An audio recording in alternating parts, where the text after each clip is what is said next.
Hi everybody, my name is Jessica and this is my channel Plant Hooker.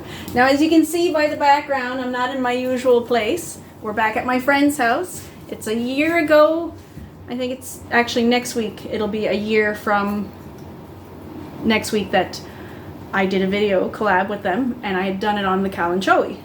Today I got my friend a peace lily. Isn't this gorgeous? I know none of the flowers are flowering right now. The big ones that had on it had already died off, but I've got these new ones coming. Yeah. Now this is normal for them to be green like this, and then eventually they will turn white. Now peace lilies, there are about 47 different species in the Monocotyledonous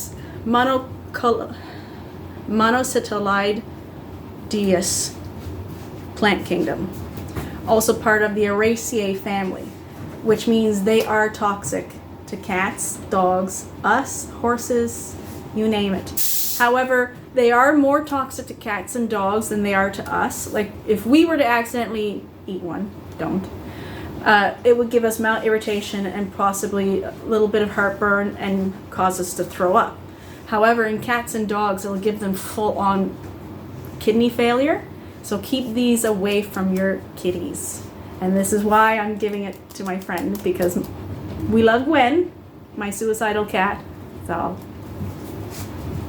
now, I know the name is peace lily, but peace lilies are not true lilies. No, no, no. They're in a whole different plant kingdom themselves. Now, the scientific name of this one here is the Spathiphyllum Walliei.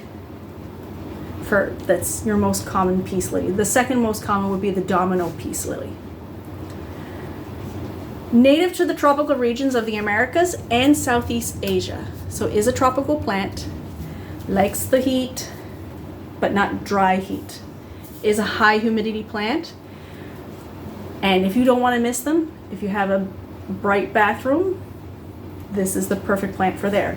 However, if you don't have a window in your bathroom, you can't put them in your bathroom, you'll want to mist them at least every 2 days. Now when it comes to watering, at this size, this is a 6-inch pot, so he'll need to be watered between every 14 days, give or take, of the temperature and humidity in your house. They are considered to be a medium demand. So when you're using a moisture meter level to tell, it's usually between 3 and 4. But if you don't have a moisture meter, 2 inches with your finger. Oh, I watered you this morning. You're dry already. You were thirsty. Okay. And if your finger comes out dirty, it's fine. If it comes out clean, it needs to be watered. But peace lilies can be drama queens when they're thirsty, so they'll just flop right over, and then you just water them and they'll perk right back up.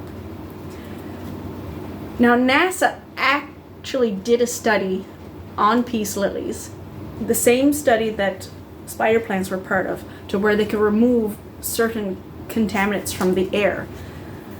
Like this guy has been known to take benzene and formaldehyde gases out of the environment. However, one plant won't be able to do a whole entire room. You would need at least 70 peace lilies to be able to clean it perfectly in a small bedroom. I don't think many people would want to have 70 peace lilies in their house in one entire room, but you never know. Now, these here, they're not technically, even though we call them flowers, they're technically not a flower. This part here is actually called a spadix, and then it gets surrounded by this part, which is the spathe, and that's where it gets its Latin name from. Eventually these will turn white.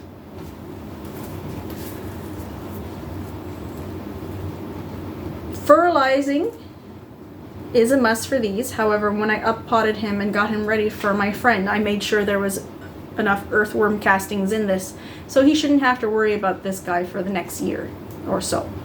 But if you do want to fertilize them, the all-purpose flowering or all-purpose fertilizer or the flowering fertilizer is best for these guys. I personally use Schultz. You can also use Miracle-Gro. What's the other ones? Great White, and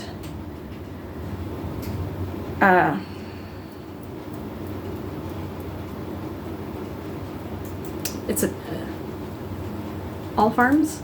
That's in my area. There are different ones that are around the world that could be used. Part sun, part shade does not like direct sun. The leaves will get burned quite easily. As you can see right here. I don't know if that spot will show up on the camera. Maybe if I do it this way, there, right here.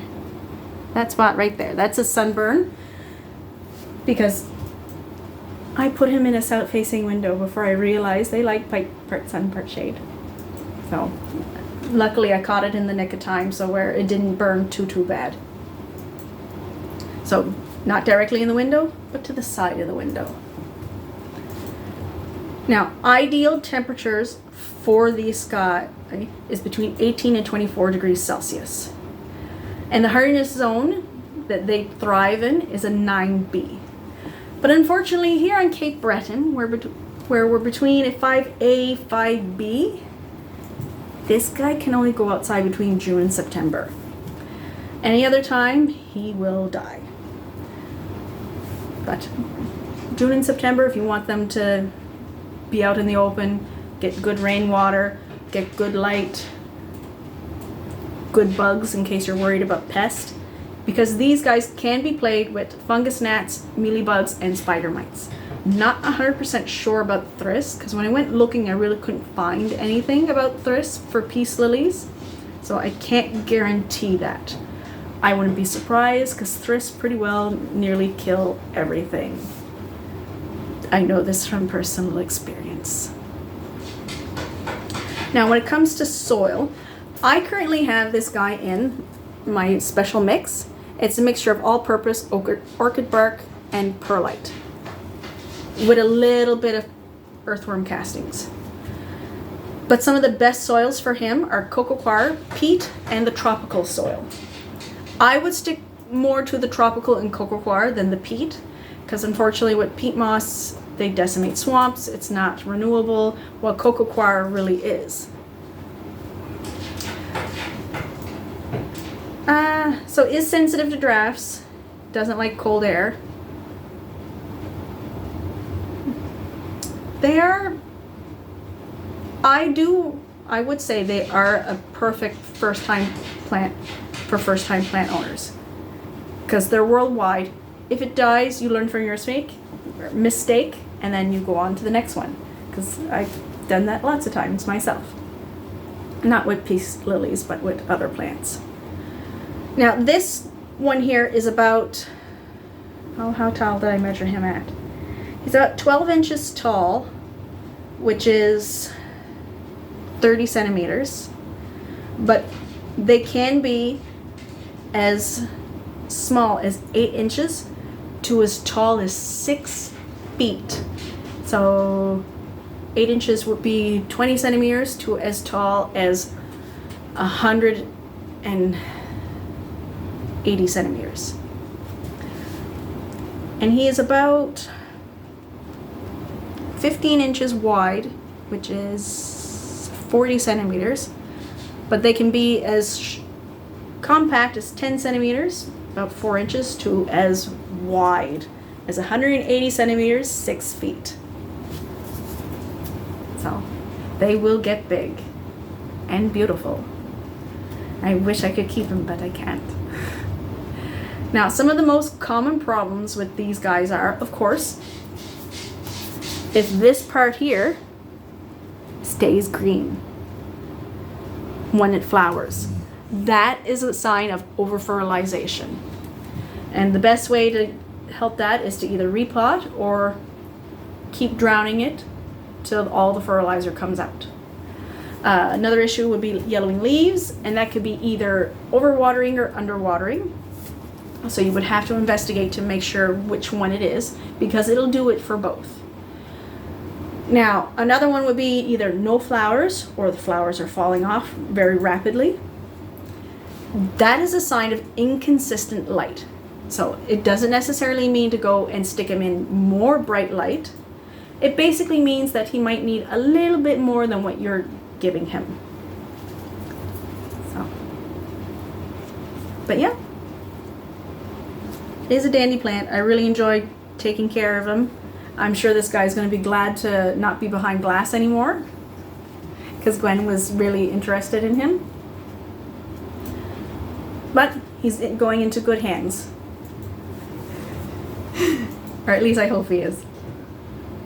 So if you enjoyed the video, give me a thumbs up. If you didn't like the video, you can always give me a thumbs down. Everybody has a right to their opinion. But if you really like the video, give a comment, ask a question. I'll try to answer them to the best of my abilities, or subscribe. So as always, live long, plant on.